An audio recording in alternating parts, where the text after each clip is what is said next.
Hi, this is Daniel O'Connor, and this is a quick presentation for Trinity College Dublin about the Warbit Reuse Network.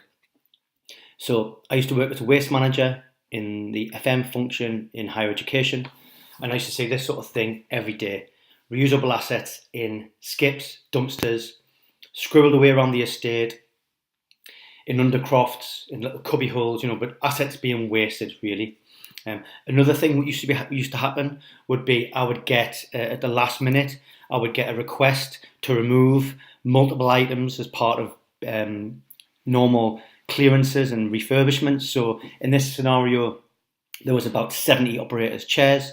The person called me up and asked, Daniel, can you come and get rid of these chairs?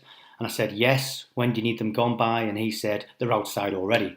Okay, so a bit of a problem. That building behind, within that building there was 4 departments. Okay, in this occasion, one department was getting rid of chairs on one day, and the day later there was a delivery of new operators' chairs. Yeah, so virtually the same. One disposing, one buying. Nobody talking to each other because they're in silos. Yeah.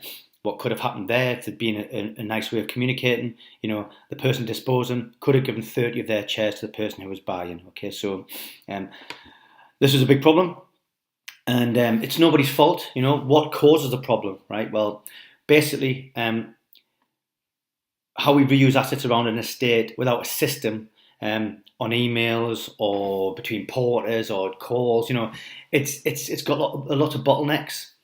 So it doesn't scale properly. Yeah, it's poor. It's ineffective communication, and because it's ineffective communication, people can't find homes for their stuff. So it's dumped in the corridor. Yeah, which puts the pressure on the porters because they get last-minute notification to clear items. They have no time because there's loads of jobs to do elsewhere, and so they've got no time to find new homes. There's no storage, or there's limited storage, or there's poor quality storage, or assets are left out in the elements. So there's no buffer to even try and find homes for things. So assets end up going in the skip or the dumpster because there's no one can be found to take these assets away, either internally or externally. So it's no one's fault. It's just the system isn't built for it. Yeah. What happens if those problems continue unchecked? So from a procurement angle, staff will continue to buy surplus assets that the organisation already has. Yeah.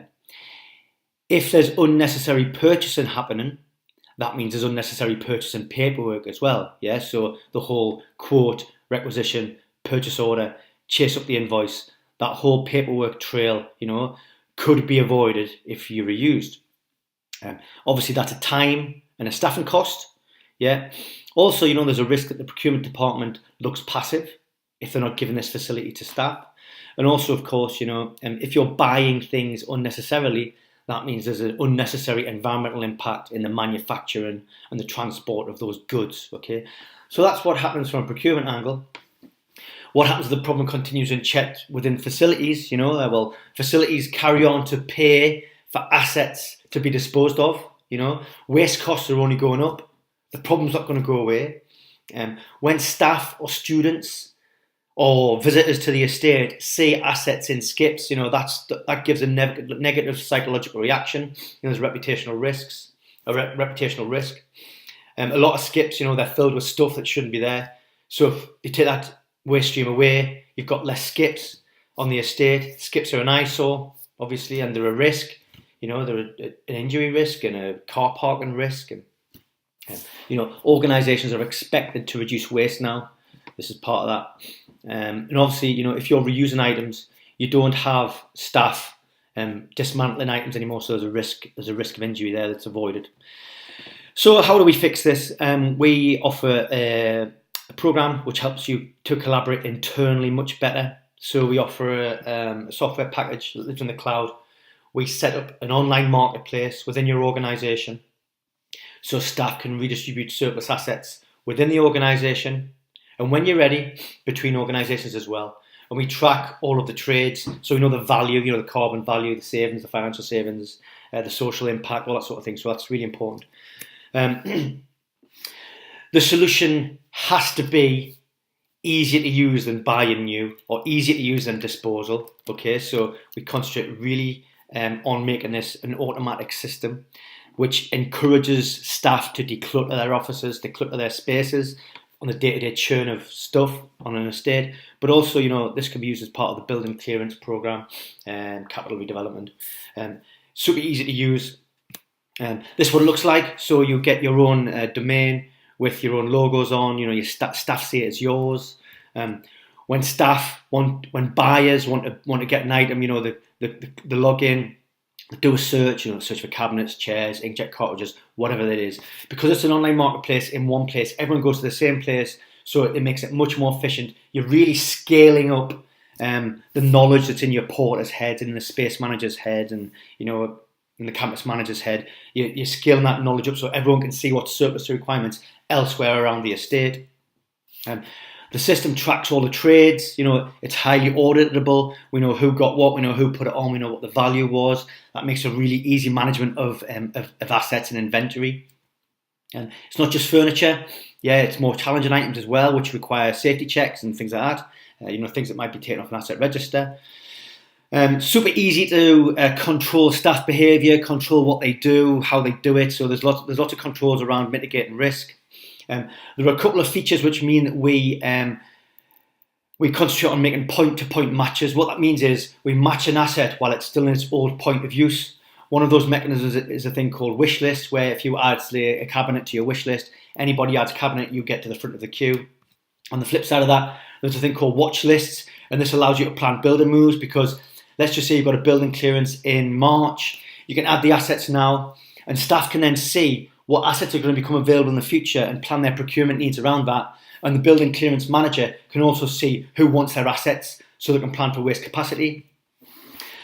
So the majority of the impact of this solution is internal. You're stopping people buying stuff you've already got. You're stopping waste disposal. But there's always a point where you need to dispose externally, or you might need to grab items externally as well. So there's an external collaboration side of this, where you can link up with other organisations in your sector, and charities and schools and small businesses and things like that, to swap and trade surplus assets between each other as well. So we've got University College Dublin in the area. The other universities looking at us, and we've got north of the border, we've got a few more unis there in healthcare. So it's grown in Southern Ireland and Northern Ireland as well. The big thing about donating externally is, you're passing on assets that still have a value in the community. Yeah, you want to get rid of them because you're going to have to pay to get rid of them, so you might as well pass it into the community. Okay. Large part of this is tracking the savings. Yeah, so you have lots of low value, high volume assets out there in the estate. No one's tracking them. No one understands what the value of that is. Once you start reusing our system, you track the value. Then once you track the value, you can manage it much, much better. So what's our impact? I will leave you to look at this, but basically, we've got over half the universities in the UK using this system. Big impact happening around savings and sustainability. And tell you what, I've got 2 minutes left, so I'm going to open that link, and we'll come back to that in a sec. And what are customers saying? This is just to give you a bit of an idea of our credibility. In the last few years, we've never had below 8 out of 10. As a rating review, and 1,800 customers have given us a 10 out of 10 in the last 2 years.